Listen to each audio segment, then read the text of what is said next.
웹상에서 저런 그림, 네, 저 그림 누가 그린지 모르는데 저 그림 찾으시면 접니다. 네. 그리고 제 이름은 보시다시피 심준보고요. 보통 패스캣이라는 닉네임으로 더 잘 알려져 있습니다.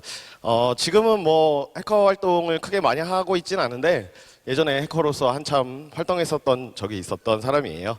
뭐 그 타임테이블에 보니까 저만 직책 들어가 있더라고요. 다른 분들은 다 그냥 성함만 딱 들어가 있는데 저만 직책 들어가 있어서 되게 부담스러운데, 사실 저희 회사는 사람이 많지 않기 때문에 직책은 제가 마음대로 할 수 있어요. 그래서 네. 저는 이사나 이런 걸로 회사를 책임지고 싶지 않아 하기 때문에 선임 정도가 딱 어울린다고 생각해요. 그래서 네. 그냥 연구원님 이렇게 불러주시면 되겠습니다. 네. 그러면 저희가 항상 이렇게 취약점을 찾죠. 취약점을 찾는데 취약점을 찾는 목적들이 굉장히 많이 있죠. 뭐 명성을 위해서도 찾고 재미를 위해서도 찾고, 취약점 찾으면 여자한테 인기가 좋아진다는 이유에서도 찾기도 합니다.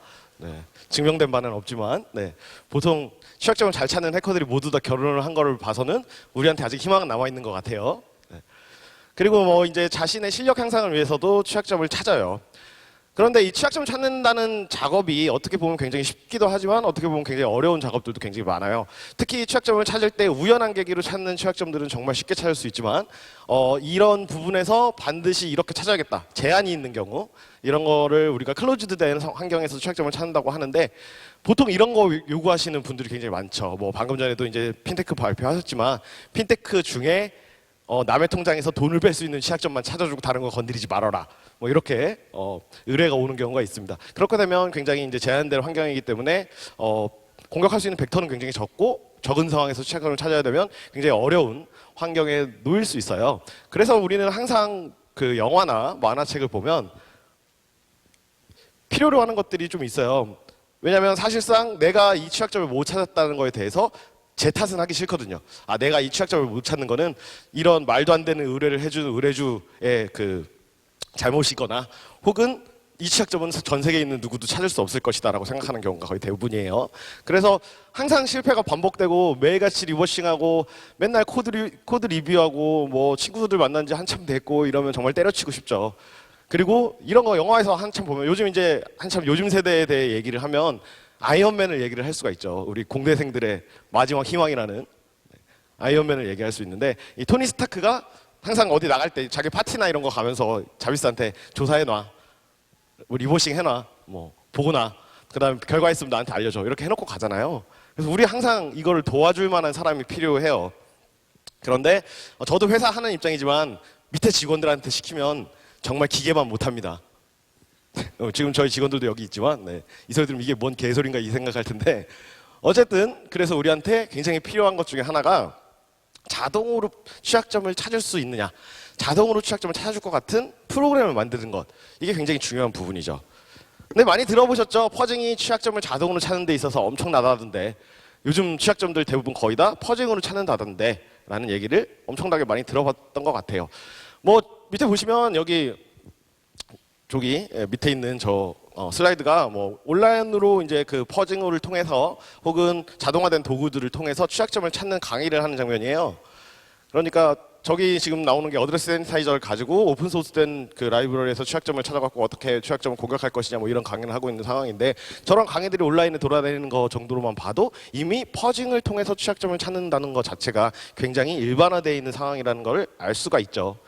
특히 이제 뭐 저기 AFL, 저 고양이 사진 있는 저 AFL 퍼즐을 만든 저 사람이나, 아니면 저 옆에 있는 슬라이드는 여러분들 뭐 보셨는지 모르겠지만 이제 웹브라우저에서 취약점을 찾으려면 퍼징을 어떤 곳에 적용해서 하는 게 좋겠다라고 얘기를 굉장히 많이 하고 있는 한 해커의 슬라이드고요. 그 뒤에 뭐 노드 퍼즐이라든지 엄청나게 많은 퍼즐들이 있죠. 그라인더도 있고 뭐 굉장히 많은 종류들이 있어요. 좀 더 퍼징에 대해서 얘기를 하다 보면 이제 뭐 국내에서는 이제 가장 대중적으로 많이 사용하는 퍼저가 FOE나 피치 퍼저를 국내에서 굉장히 많이 사용하고 있죠. 그런데 퍼징에 대해서 보통 잘못 알고 계신 분들이 흔하게 생각하는 게 스마트 퍼징은 좋은 거고 덤 퍼징은 나쁜 것이다 라고 보통 많이 생각을 하는데, 사실상 덤 퍼징이든 스마트 퍼징이든 퍼징한다는 근본적인 사실 자체는 변하지 않습니다. 퍼징은 결국 랜덤한 거에 베이스해서 우리가 취약점을 찾을 수도 있고 못 찾을 수도 있는 항상 불확정적인 요소를 가지고 있죠. 저는 오늘 무슨 얘기를 할 거냐면 이 퍼징에 대한 얘기를 하려고 하는 게 아니고요, 불확정성이 없는 취약점 찾기란 무엇인가를 얘기하려고 해요. 취약점을 못 찾을 수도 있고 찾을 수도 있는 이런 상황이 아니라 반드시 취약점이 나오거나 안 나오는, 반드시 이 100%라는 걸 최대한 맞춰보는 그런 취약점 찾기에 대해서 얘기를 하려고 하는 게 오늘 제 발표 주제죠. 나머지 다 퍼징에 대한 얘기인데 한 사진만 생뚱맞죠 좀. 그쵸? 저 누군지 아시나요? 젊으신 분들은 아실 테고 나이 있으신 분들은 잘 모르실 텐데 설리죠, 설리. 네. 설리랑 퍼징 프레임워크가 있어요. 네. 그래서 굉장히 관계 있는 사진입니다. 네. 오해하지 마시고, 제가 꼭 이렇게 이쁜 여자 사진을 하나씩 넣어야지만 발표가 잘 되고 그런 징크스를 깨려고 넣거나 그런 건 아니에요. 네. 자, 어쨌든 그래서 이런 얘기를 해보겠습니다. 자, 우리가 자비스를 만든다면 저희 토니 스타크의 저 화려한 모습이 나에게도 필요하다 만든다면 일단 제일 중요한 건 저 화려한 UI겠죠. 네. 그냥 일반 컴퓨터랑 똑같이 돌아가도 저런 화려한 UI만 있다 그러면 자비스라고 얘기하는데 충분하잖아요. 저 화려한 UI는 이제 저희 UI 하시는, 전문적으로 UI 하시는 분들에게 넘기기로 하고, 자비스를 만드는 것부터 처음 생각해 볼게요. 자비스에는 굉장히 많은 기능이 있어요. 일단 언어적인 인터페이스를 가지고 있어서 정말 사람처럼 대화할 수 있고요. 게다가 사람이 생각하는 사고 과정을 자기가 러닝머신으로 굉장히 오랫동안 배워왔기 때문에 이거에 대해서 대답해 주는 것도, 사람의 심리에 대한 것도 굉장히 잘 알고 있습니다. 굉장히 뛰어난 AI 머신이다라고 볼 수 있는 기계 중에 하나죠. 만약에 우리에게 자비스 한 대를 누군가 선물로 줬다면 우리가 취약점 찾는 데 있어서 뭐 예를 들어서 여러분들이 원하시는 뭐 웹브라우저 제로데이라든지 아니면 뭐 다른 뭐 중요한 프로그램에서의 제로데이 같은 경우는 자비스에게 자비스 이 앱에서 제로데이가 몇 개 있는지 한번 조사해봐 해놓고 난 놀러 나갔는데 갔다 와서 자비스가 이러이러한 취약점이 있었습니다라고 보고해준다면 더할 나위 없겠죠. 그렇죠? 물론 그 자비스가 대중화된다 그러면 저희 다 굶어 죽겠지만. 자, 아무튼 저는 오늘 이 자비스를 만드는 거에 대한 얘기를 할 거예요. 제목은 스카이넷이라고 같지만 자비스를 만드는 거에 대해서 얘기를 할 건데, 이게 왜 제목이 스카이넷으로 바뀌었냐면, 투 보셨나요? 네, 이렇게 됐죠. 자비스예요. 네. 자비스예요. 착해 빠져서 써먹을 데가 없어요. 그리고 무엇보다 생기기 너무 식상하지 않아요? 이 배우? 그리고 남자예요. 정말 쓸모가 없죠. 그래서 안 되겠다. 더 이상 안 그래도 제가 지금 제가 한 뭐 회사 생활 한 11년, 12년, 15년 정도 한 것 같아요. 근데 저희 팀에 여자가 있었던 적이 한 번도 없어요. 항상 이런 거 취약점 찾는 거 리워싱 맨날 이런 것만 하다 보니까. 그래도 요즘은 좀 상황이 좀 나아졌어요. 그래서 이 나아진 상황을 가지고 여자를 만들어 보자 라고 생각을 해서 스카이넷을 만들어 볼 생각을 했습니다. 스카이넷은 이제 터미네이터 4나 요즘 새로 나온 터미네이터 영화 뭐였는지 기억 잘 안 나지만, 네, 거기에 보면 이렇게 자기의 그 형상화를 이렇게 여성의 모습으로 해요. 그래서 기왕이면 네, 아까 식상하게 생긴 애보단 얘가 낫지 않겠느냐 라는 생각을 해서 네, 만들어 봤습니다. 자, 스카이넷 저 마크예요. 이제 뭐 스카이넷 마크를 보신 분들은 알겠지만, 지금 요즘 친구들은 터미네이터 잘 기억 안 나시죠? 뭐 옛날에 그런 영화가 있었다 정도만 기억나지 잘 안 나실 텐데, 스카이넷은 이제 그 인류를 멸망시키고자 하는 그 AI 머신이에요. 그래서 스카이넷이 이제 로봇들 만들죠. 그래서 로봇들이 이제 인류를 쳐들어온 애들인데, 여기 보면 이제 이 스카이넷 영화에 나오는 마크에 보면 이 스카이넷이라는 프로그램을 사이버다인이라는 회사가 만들었고요. 사이버다인이라는 회사가 뭘로 만들었냐면 뉴럴에 베이스한, 그리고 이 뉴럴한 네트워크에 베이스한 아티피셜 인텔리전스를 만든 게 스카이넷이에요. 사실상 현재도 굉장히 많이 연구되고 있는 주제입니다. 뉴럴넷을 베이스드한 아티피셜 인텔리전스를 어떻게 만들어야 되느냐에 대한 얘기를 잠깐 해볼게요. 사실 제가 이 AI가 전공 분야가 아니기 때문에, 특히나 또 뉴럴 네트워크로 가면 더 전공 분야가 아니기 때문에 잘 모르지만 제가 제 맘대로 결론을 끌어내 볼게요. 아시는 분은 아시겠지만 제 가방끈이가 엄청나게 짧아요. 또 어떻게 얘기하면 엄청나게 길죠. 네, 그런데 그 가방끈을 가지고 한번 얘기를 해보도록 할게요. 회사를 차렸어요. 그래서 스카이넷을 만들어야겠다. 스카이넷을 만들어야 우리가 먹고 살 것 같다 해서 회사를 차렸어요. 뭐 딱히 아까 봤던 그 여자의 외모가 마음에 안 들어서 외모를 바꾸기 위해서 차렸던 건 아니에요. 자, 어쨌든 회사를 차리고 봤더니 AI를 찾아봤어요. 뉴럴 네트워크, 아티피셜 인텔리전스를 찾아봤더니 이런 그림이 나와요. 이런 그림이 나오는데, 이 중에 우리가 흔하게 볼 수 있는 게 이런 거죠. 어떠한 시스템에도 기본적으로 뭐든 인풋이 있어요. 인풋. 입력, 그리고 항상 아웃풋이 나오게 돼 있죠.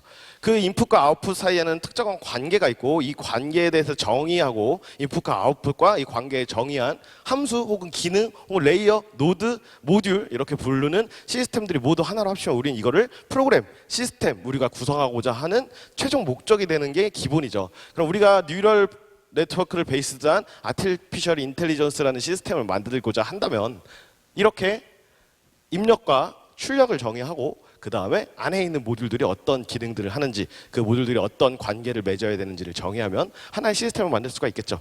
그거에 대해서 자세히 얘기하면 저렇게 얘기를 하고 그거를 인간의 뇌와 비슷하게 만들면서 인간의 뇌가 시냅스로 이렇게 서로 노드를 가지고 그 다음에 엣지를 가지고 구성이 되어 있기 때문에 그런 것들을 네트워크에 산재하게 만들어 두면 스카이넷이 되지 않을까라는 형태의 논문이 현재 많이 나와 있는 형태죠. 그리고 이제 뭐 클라우드라든지 컴퓨팅 파워들이 많이 올라가면서 이런 아티피셜 인텔리전스를 만들 수 있을 것 같다라는 생각을 많이들 하고 있습니다. 그리고 이제 뭐 제가 애니메이션을 보다 보니까 이런 내용들이 있더라고요. 저 누군지 아시나요? 저기 있는 저 캐릭터? 네, 러브머신이라고 하는 썸머워즈라는 네, 애니메이션에 나오는 뭐랄까 프로그램인데 이 프로그램이 하는 일은 딱 하나밖에 없어요. 알고자 하는 욕망이 있는 것. 내가 새로운 것을 알고자 하는 욕망이 있는 것. 이게 이제 유일하게 러브머신에게 있는 기능이죠. 알고자 하는 욕망이라는 걸 생각해 보면 우리도 이런 게 있어요. 뭐 요즘 이제 해킹팀의 이슈가 굉장히 많아서 저도 굉장히 많은 전화를 받았는데 해킹팀 이슈를 생각을 해보면 사실상 우리가 해킹을 처음 시작하게 되는 계기가 좀 불순하게 생각해 보면 거의 대부분 이런 것 같아요.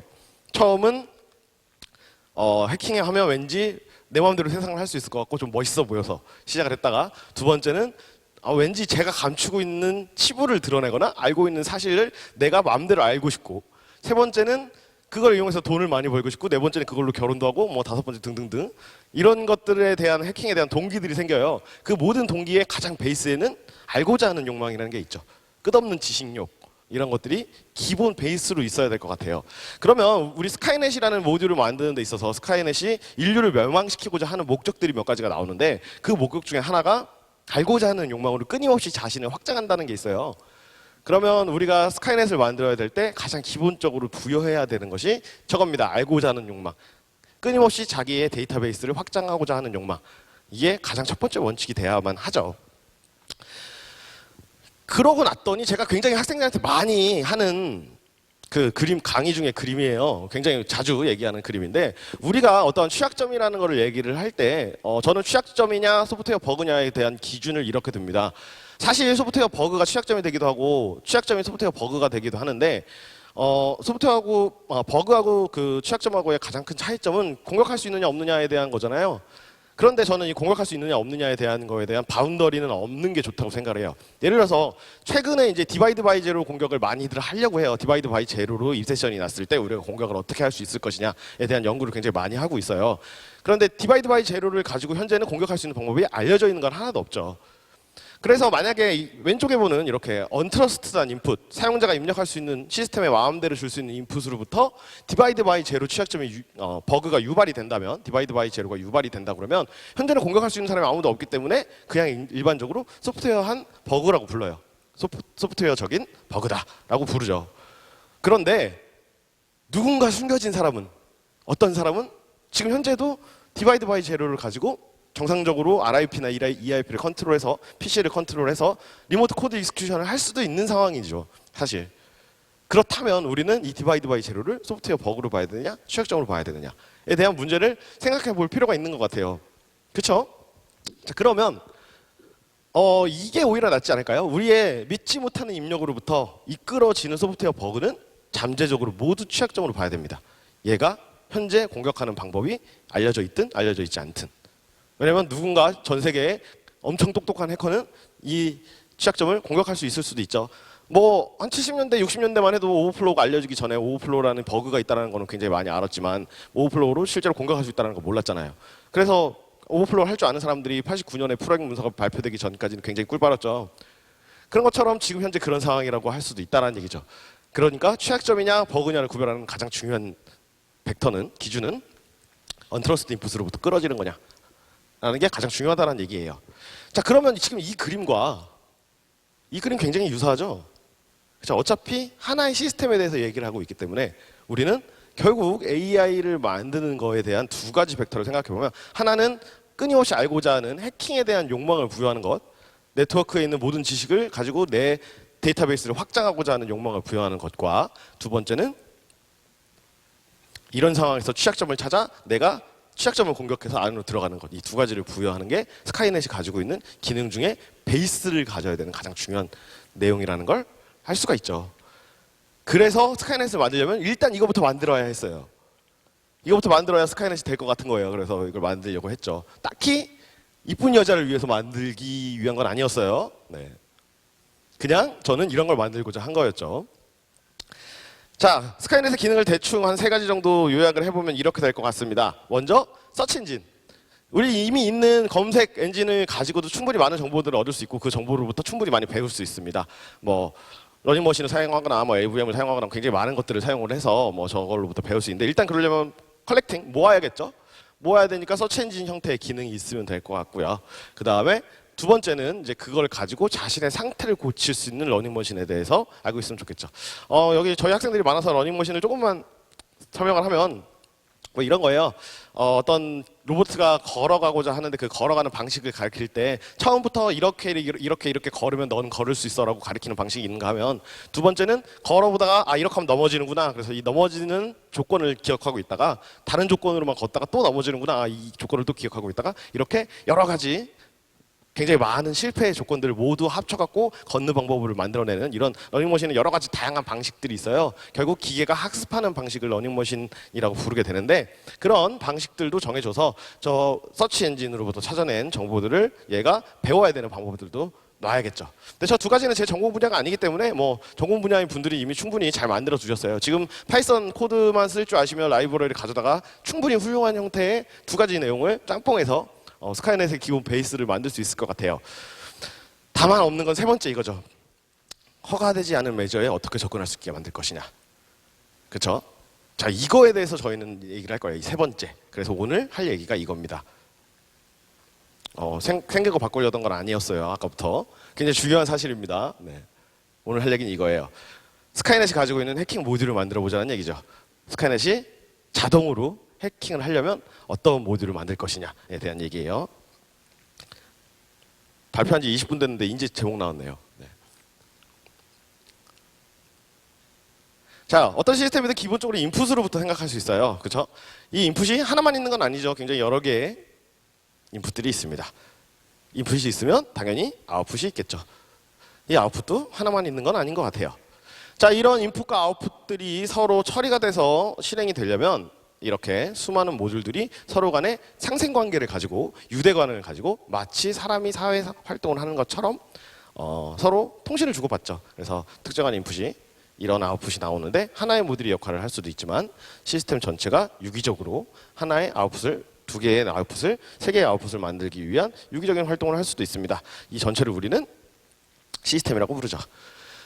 자, 그때 우리가 이 시스템에서 취약점을 찾는 데 있어서 가장 기본이 되는 건 당연히 다이나믹하게 테인트 어널리시스를 하는 거예요. 테인트 어널리시스는 기본적인 개념만 먼저 얘기해 드리면 이거죠. 저렇게 수많은 인풋과 수많은 아웃풋이 있는데, 이 중에 인풋에 우리가 특정한 색칠을 칠해요. 그러면 그 색칠을 칠한 게 그 인풋이 지나가는 부분에 모두 다 시스템 함수들 안에 묻겠죠. 그러면 그 묻은 함수들을 골라내면 이 데이터가 어떻게 변하고 생성되면서 어떻게 없어지고 어떤 변화에 영향값을 미치느냐, 이런 것들을 분석하는 것, 오염된 데이터가 어떤 영향을 미치느냐를 분석하는 것, 이게 테인트 어널리시스예요. 원래 이제 해킹 분야에서 자주 쓰던 건 아니죠. 보통 이제 컴파일러나 큰 시스템 구축하시는 분들이 많이 쓰던 분야죠. 그래서 뭐 대한항공 항공기 예약 시스템을 구축을 한다 그럴 때 파리 지역에 태풍이 오면 파리 지역에 있는 모든 비행기들이 다 지연되잖아요. 그러면 우리나라에 있는 비행기들도 당연히 영향을 받게 되는데, 이때 영향도를 어떻게 하면 최소화할 수 있느냐, 그럼 어떤 영향을 주는지를 먼저 분석을 해야 된다. 그래서 나오기 시작한 게 데이터에 대한 라이프 사이클을 분석하는 방법론이었는데, 그 중에 대두된 게 테인트 어널리시스라는 방법이에요. 이런 테인트 어널리시스라는 방법이 우리도 역시나 취약점 찾는 데 있어서 적용할 수 있을 것 같아요. 왜냐하면 우리 취약점이라는 거는 결국 인풋으로부터 시작을 해야 되는데 이 인풋이 지나가지 않는 곳에서 나타나는 취약점 형태인 버그, 뭐 이 인풋이 지나가지 않는 곳에서 오버플로우가 일어난다. 이 인풋이 지나가지 않는 곳에서 포맷팅이 일어난다. 그렇다고 해서 우리가 그거를 취약점으로 보는 건 무리가 있는 것 같아요. 인풋이 지나가지도 않는데 우리가 공격할 수 있는 방법은 아예 전혀 없죠. 일단 인풋이 지나가는 데로부터 버그를 끌어내서 그 취약점으로 연계하는 건 가능하지만 그게 아닌 인풋이 아예 없는 곳에서 일어나는 취약점은 전혀 쓸모가 없잖아요. 그러면 스카이넷 입장에서 내가 저 시스템을 공격해야 된다라는 입장에서는 당연히 인풋과 아웃풋의 관계가 어떻게 지나가고 그 지나가는 부분에서 어떤 취약점이 있느냐를 보는 기본적인 테인트 어널리시스가 베이스로 깔려 있어야겠죠. 그래서 이 베이스를 당연히 구현을 해야겠죠. 자, 그런데 이 테인트 어널리시스를 구현하고자 했던 프로젝트가 여태까지 굉장히 많이 있습니다. 굉장히 많이 있어요. 엄청나게 많이 있어서 뭐 이루 말할 수 없을 정도의 굉장히 많은 테인트 어널리시스 구현이 있는데 현재까지 나는 취약점 찾는데 테인트 어널리시스를 활용한다 손 들어보세요. 근데 이 정도로 별로 쓰는 사람이 없어요. 그 이유가 뭘까요? 이유 엄청 느려요. 엄청. 자, 엄청 느린 거에 대한 이유를 첫 번째 하나 뽑아볼게요. 일단 첫 번째 테인트 오브젝트를 판단을 합니다. 테인트 오브젝트란 내가 색칠해 놓은 인풋, 처음에 인풋이 나타나는 거. 일반적인 소프트웨어에서 처음 테인트 오브젝트가 나타나면 두 가지 모습으로 나타나게 되는데 하나는 메모리에 대한 로케이션. 내가 뭐 어떤 파일을 언트러스트 인풋으로 정의를 했다. 얘가 테인트 인풋이라고 정의를 했다. 이거 처음에 프로그램으로부터 읽으면 당연히 처음에 메모리 로케이션이 나타나겠죠. 그럼 거기를 처음에 테인트 오브젝트라고 판단을 하고 그거로부터 처음에 테인트 오브젝트가 판단이 되면 그 뒤로 모든 인스트럭션을 다 감시해서 그 모든 인스트럭션 중에 내가 지금 정의한 메모리 로케이션으로부터 데이터 값을 읽어가면 새로운 테인트 오브젝트가 파생되는 거죠. 그러면 새로운 테인트 오브젝트를 또 등록하고 거기로부터 또 모두 검사하다가 모든 인스트럭션과 모든 테인트 오브젝트를 다 검사하다가 그 메모리를 또 읽으면 또 파생시키고 또 파생시키고 또 파생시키고 없어지면 또 없애고 이런 관계들을 전체를 다 조사하는 게 테인트 어널리시스잖아요. 일반적으로 노트패드에 있는 인스트럭션 정도를 개수를 세면 노트패드 뭐 켜놓는 대로 그 실행한 인스트럭션의 수가 더 늘어나겠지만 지나가는 인스트럭션의 수만 세도 잠깐 껐다 켜도 몇 천만 개예요. 몇 천만 개. 그럼 이 몇 천만 개의 인스트럭션을 거의 대부분 다 검사해야 된다는 얘기죠. 그러니까 현재 컴퓨팅 파워를 늘릴 수밖에 없죠. 물론 스카이넷 정도 되면 뉴럴 네트워크를 가지고 있기 때문에 굉장히 빠른 속력으로 테인트 어널리시스 할 수 있다고 생각할 수 있어요. 근데 제가 만들어 놓은 해킹 모듈은 지금 제 VM에 있는 일반 PC급 윈도우 7 컴퓨터에 한 350줄 정도밖에 안 되는 코드로 만들어져 있는 해킹 모듈이거든요. 그럼 컴퓨팅 파워가 엄청나게 낮잖아요. 이런 식으로 프로그램 할 수는 없습니다. 그렇죠? 그렇다면 테인트 어널리시스를 빠르게 하려면 어떻게 해야 될까에 대해서 좀 고민해 볼 필요가 있는 것 같아요. 그런데 그 전에 있었던 우리가 이제 과거로부터 몇 가지를 배워보겠습니다. 테인트 어널리시스를 이용해서 취약점을 자동으로 찾아주는 프로그램도 굉장히 많이 있어요. 대표적으로 요거 제가 이 발표 자료가 오프 더 레코드인 이유는 과거에 이런 것들을 내 프로그램 굉장히 좋다라고 발표한 사람도 굉장히 많거든요. 그 큰 컨퍼런스에 외국 해외 컴퍼 큰 거에서 발표한 사람도 되게 많아요. 자기들 이제 제품 팔으려고. 그런데 그거에 대해서 제가 이제 다 비판하고 다 부정해요. 이게 발표 자료가 외부로 나가면 걔네들도 곤란하고 저도 곤란할 것 같잖아요. 그래갖고 이걸 공개를 안 하는 거예요 지금. 네. 이거는 이제 이게 몇 년이었죠? 11년도, 2012년도 그때 한참 이제 그 얼라7이라는 중국 해커가 벌르넌트라는 프로그램을 만들어요. 벌르넌트라는 프로그램을 한참 홍보하고 다닐 때 쓰던 PPT 자료예요. 그러니까 아시는 분은 아실 수 있어요. 근데 혹시나 얼라7한테 개인적 관계도 있는데 심준보가 여기서 이런 거 발표하면서 너 엄청 까더라 이런 얘기 하시면 뭐 환영합니다. 아무튼 그런 발표 자료인데 이거 다 틀렸어요. 왜냐하면 테인트 어널리시스 된다고 할 때 일반적인 힙 오버플로우를 디텍트하는 방법에 대해서 지금 설명하고 있거든요. 이거예요. 저기 맨 위에 보시면 엑스표가 거슬리시면 맨 위에 보시면 자 네트워크로부터 들어온 값이 렌이라는 변수에 와서 저 렌이라는 게 플러스 1 된 뒤에 에몰록 되면 네트워크에 정의되어 있는 프로토콜에 정해 있는 랭스보다 플러스 1 된 만큼 크기의 버퍼가 생기죠. 그럼 잠재적으로 얘를 취약점을 볼 수 있죠. 왜냐하면 할당되어야 되는 메모리 크기보다 플러스 1 되니까. 게다가 두 번째는 네트워크로부터 들어오는 값을 전혀 다른 처리 없이 이게 0인지 FF인지 전혀 아무런 처리 없이 무조건 플러스 1 해버리죠. 그럼 이런 경우 있어요. 만약에 저게 2바이트짜리 랭스면 이거를 FF를 넣어주고 플러스 1 해버리면 이거 다 0이 돼버리잖아요. 또. 그럼 에몰록이 0이 나오고 그 뒤에 페일 나겠죠. 뭐 이런 경우도 있고요. 그러니까 굉장히 잘못될 경우가 굉장히 많죠. 그래서 이런 거 디텍트해서 취약점이라고 리포트 해야 된다. 라는 게 이제 이 버널런트 프로그램의 뭐 기본적인 아이디어예요. 두 번째는 이런 거예요. 맨카피 있는데 보통 맨카피가 어셈블리로 구현이 되면 RPS로 시작하는 반복적인 이제 문자열 처리를 하는 인스트럭션으로 구성이 돼요. 근데 그때 ECX가 몇 개의 데이터를 카피를 해야 되느냐를 결정을 하는데 이때 ECX가 테인티드 되는 오브젝트면 언트러스트 인풋으로부터 오는 값이니까 당연히 문제가 또 되겠죠. 그렇죠? 뭐 이래서 이런 걸 이용을 해서 맨카피에 대한 오버플로우를 디텍트 해야 된다. 이런 게 이제 그 버널런트의 얘기죠.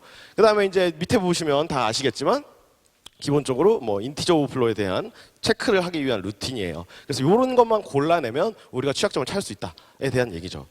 그런데 우리가 한번 제대로 생각해 보면 결과적으로 이거 다 틀렸는데 우리는 이렇게 집중해야 됩니다.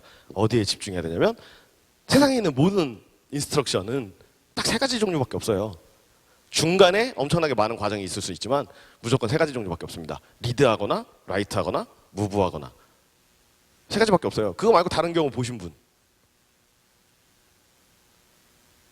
없어요. 그런 거 말고 다른 경우는 저희가 아무리 생각해봐도 시스크 구조에 있는 620개, 630개의 모든 인스트럭션 구조를 다 봐도 리스크 구조에 있는 좀 더 적지만 엄청나게 많은 인스트럭션 구조를 다 봐도 이거 말고 다른 인스트럭션의 구조를 찾을 수는 없어요. 물론 뭐 이런 얘기 하실 수 있어요. 인터럽트나 뭐 복잡한 뭐 XML에 관련된 뭐 아니면 FLPS, 뭐 FLPD 뭐 이런 인스트럭션 같은 경우에는 그렇지 않지 않느냐라고 물으실 수 있는데 걔도 안으로 들어가 보면 결국에 굉장히 기본적인 인스트럭션이 여러 개가 뭉쳐 있는 거지 사실상 하는 거는 결국 저렇게 세 가지죠. 그렇죠? 그럼 그 세 가지라는 거에 대해서 우리가 집중을 하면 유일하게 얘기할 수 있는 건 이거밖에 없습니다. 저런 명령어 있을 때 EAX도 테인트 오브젝트고 EBX도 테인트 오브젝트면 우리는 EIF를 컨트롤이 가능하죠. 그렇죠? 이것만 생각하시면 돼요. 다른 거 생각할 필요가 아무것도 없다는 얘기죠. 이렇게 그 취약점에 대한 분류를 모두 다 하시고 그거에 대한 시그니처를 만들어서 취약점 찾는 거, 이거 백신에 대한 시그니처 만드는 거랑 똑같은 얘기예요. 결국 막을 수 있는 것만 막을 수 있고 찾을 수 있는 취약점만 찾을 수 있습니다. 그러니까 이 프로그램 돌려도 안 나오는 취약점도 생기고 그러니까 놓치는 취약점도 생기는 거죠. 그러니까 항상 핵심에 집중을 해야겠죠. 그런데 이렇게 되면 위에보다 더 느려지겠죠. 그래서 제품으로 만들기 위해서 어쩔 수 없었던 게 이런 방법들을 채택을 하는 겁니다. 최대한 모든 인스트럭션을 보지 않고 짧게 봐서 테인트 어널리시스를 짧게 해서 여기 중에 취약점을 찾는 것처럼 결과는 내되 실제로 모든 취약점을 다 찾아주는 솔루션을 만들 수가 없었던 거죠. 그 다음에 이런 식으로 만들어지는 솔루션들이 또 문제를 가지고 있는 게 이런 거예요. 실제로 그 데이터가 지나가는 곳만 취약점을 볼 수가 있죠. 예를 들어서 PDF에 대한 취약점을 찾기 위해서 PDF 파일 하나를 넣었어요. 그러면 그 PDF 파일의 헤더나 특정한 옵션에 의해서 굉장히 많은 프로그램의 플로우가 있는데 그 플로우 중에 유일하게 단 하나만 검사하죠. 그렇죠? 거기서 저쪽으로 파생될 수 있는 거나 다른 쪽으로 파생될 수 있는 취약점의 플로우는 전혀 하나도 검사를 못하고 있죠. 그러니까 여기에 이 테인트 어널리시스를 할 수 있는 머신에 일반적으로 보통 잘 붙여놓는 게 퍼징하는 머신입니다. 그래서 테인트 어널리시스도 하면서 퍼징을 해요. 가뜩이나 테인트 어널리시스 느린데.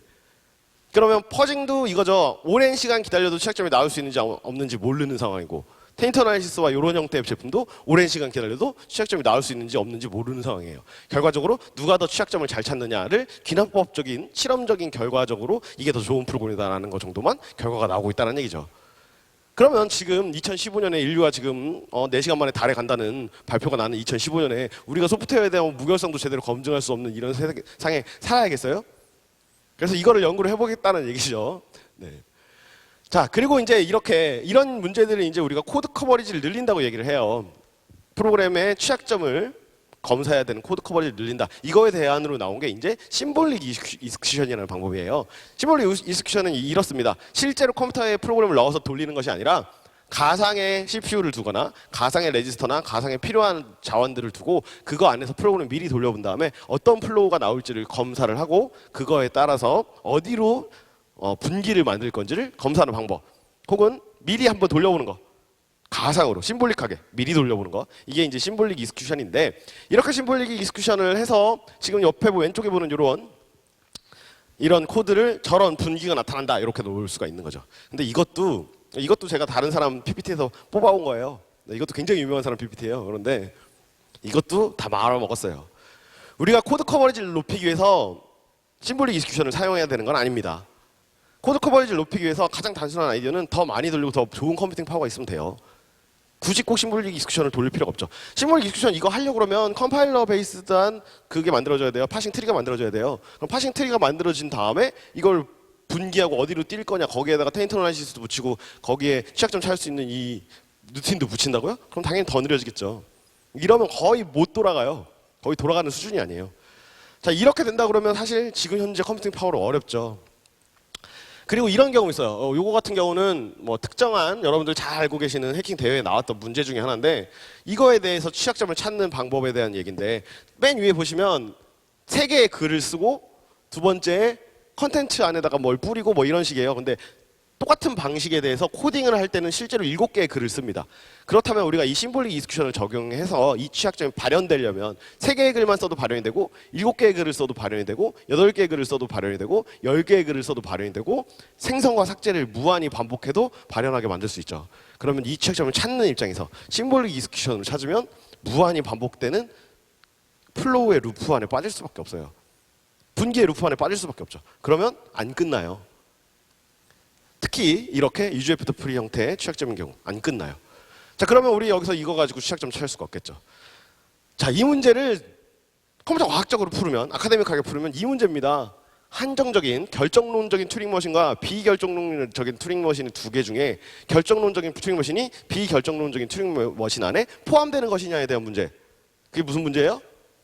이 문제예요. P 대 NP 문제. 7대 난제. 아직도 아무도 못 풀은. 이거를 못 풀었는데 우리가 이 결론을 낼 수가 없는 거죠, 지금. 이걸 못 풀었으니까. 그래서 지금 보시는, 아시는 분들 다 알아요. 뭐 트리톤, 비트블레이즈, 샘트렉스 다 말도 안 되는 소리입니다. 궁극적으로 심볼릭 익스큐션이 코드 커버리지 해결할 수 없어요. 궁극적으로 다 말도 안 되는 소리입니다. 그냥 보기에 와 대단해 보인다 정도죠. 그냥 해결할 수 없는 문제예요. 이걸 해결하는 방법은 이걸 풀어주는 수밖에 없어요. 누군가 100만 달러를 받아가는 수밖에 없어요. 그러면서 잘나게 한마디 하겠죠. 아, 나는 우주의 신비를 풀고 있는데 100만 달러가 중요하지 않다. 이런 얘기를 하고 이걸 풀어주겠죠. 그걸 기다리는 수밖에 없어요. 지금 현재에서 우리가 선택할 수 있는 방법은 적당히 하는 겁니다.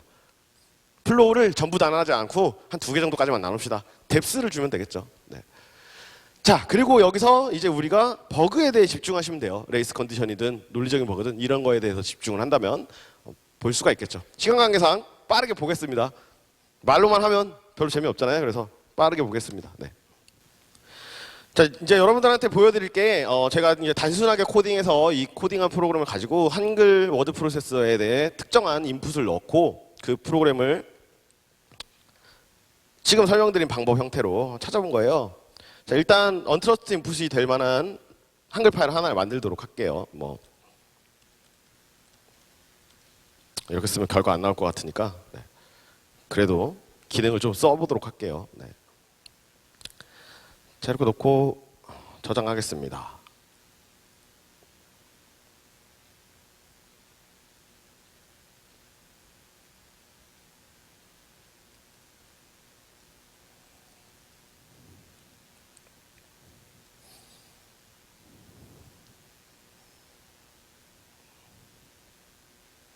자, 그 다음에 잘 안 보이나요? 네.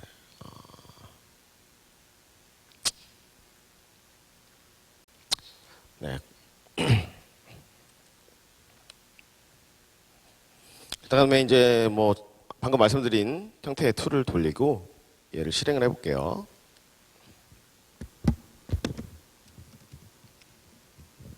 이 프로그램 같은 경우에는 제가 이제 간편하게 구현할 수 있는 핀 툴을 사용을 했어요. 근데 만약에 여러분들이 핀 툴 형태의 프로그램을 요거에 맞게 다시 짜신다 그러면 이거보다 속력 훨씬 잘 나올 수 있어요.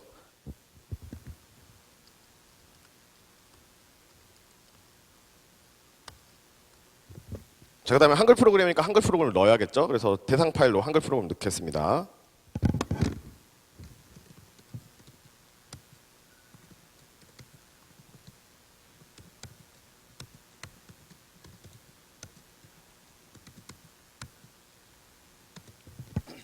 자, 그다음에 HWP 넣어놓고 그다음에 HWP 뒤에 이제 우리가 만들었던 test.hwp라는 언트러스트 인풋 역할을 할 만한 파일도 넣어야겠죠. 그래서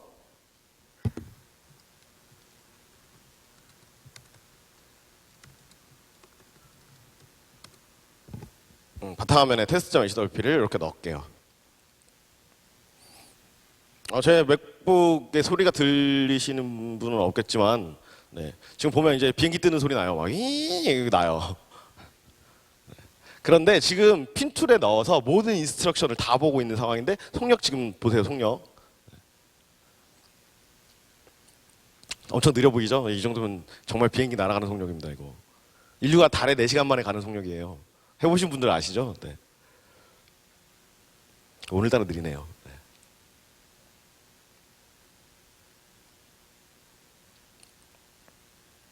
지금 심블 익스큐션 하고 있는 거예요. 내가 분기 터질 만한 곳으로 다 빠지고 있는 중이에요. 이렇게 정상적인 파일이었던 거 죽일 수 있죠. 근데 이제 죽는 거는 문제가 아니라 이거에 대한 결과가 나오는 게 더 중요한데, 아무튼 이렇게 두고, 자 이제 로그를 보면 뭐 돌아가는 동안 얘기하시면, 이거 이제 보여드리면 이런 얘기하세요. 이게 퍼징이랑 뭐가 다르냐 얘기하세요. 이게 퍼징이랑 뭐가 다른지 모르시는 분은 퍼징 해보고 오세요. 보통 프로그램만 해도 굉장히 생각할 게 많아서 좀 걸려요. 네. 그래도 이게 돌아간다는 것만 해도 거의 기적인데 사실. 전 여기서 박수가 나올 줄 알았어요, 사실. 아니, 근데 저 이런 거 싫어해요. 엎드려 절 받는 거. 자, 이렇게 로고가 나오면 보시면 여기 이제 PV가 생성이 됩니다. PV가 잠재적인 그 취약점을 일으킬 수 있는 오프셋 2개를 뽑아준 거예요. 거기 중에 아까 우리가 크래시 냈던 거 있죠? 그거에 대한 위치예요. 저거와 저거. 그 밑에 저기야 저기 2바이트. 저기를 고치면 100% 크래시가 난다는 얘기죠. 100%. 그리고 저기는 실제로 지금 저희가 만든 그 HWP 가지고 지나가지도 않는다는 곳입니다. 중요한 건 그거죠. 자, 아무튼 이게 이제 저희가 가지고 있는 테인트 엔진의 핵심인데, 이게 이제 루시라는 제품으로 나올 거예요. 결국에 우리 회사 먹고 좀 살아보자는 얘기였고요. 이런 모듈을 이제 스카이넷이 갖고 있어야지만 새로운 형태의 취약점을 발견하는 모듈을 가질 수가 있고, 새로운 어플리케이션이든 시스템이든 취약점을 찾을 수가 있겠죠. 근데 사실상 제일 중요한 게 코드죠. 저거 어떻게 짰냐, 저기 도대체 뭐가 있는 거냐. 코드는 요청하면 드리도록 하겠습니다. 왜냐면 제가 이걸 짠 게 작년 2월 정도에 끝났던 거고, 지금 훨씬 더 많이 발전했어요. 그래서 작년 2월 정도 코드이기 때문에 충분히 지금 드릴 수 있어서 따로 요청하시면 제가 이 코드는 드리도록 하고요. 여기 우리 학생들 많은데, 우리 학생들은 8월까지 숙제로 내게 될 겁니다. 질문은 개인적으로 받도록 하겠습니다. 마치겠습니다. 감사합니다.